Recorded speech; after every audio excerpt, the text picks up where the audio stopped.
And it's not over yet. There's more to come tomorrow. The last few hours, we've seen most of the showers die back and stay near the coasts, but not all of them. There are still some penetrating up the Severn Estuary, as you can see, and across into northwestern England. Some of these, most of these are actually sleet or snow. Doesn't really matter. It's cold enough inland and it's wet enough in many places to still see icy patches overnight.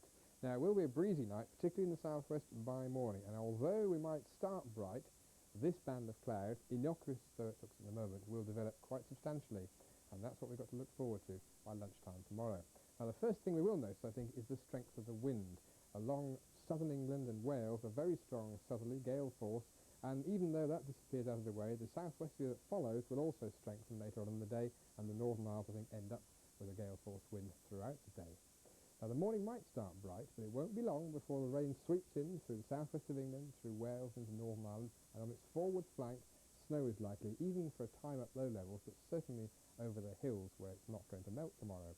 That lot will sweep eastwards and northwards into some southern parts of Scotland and the into Northern Ireland, and on its forward flank, snow is likely, even for a time at low levels, but certainly over the hills where it's not going to melt tomorrow. That lot will sweep eastwards and northwards, so rain for a couple of hours for most of us and snow further north, particularly in Scotland, both the uplands and the highlands.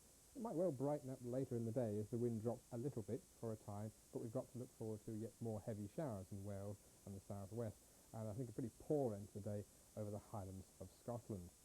So not a good day to be out and about.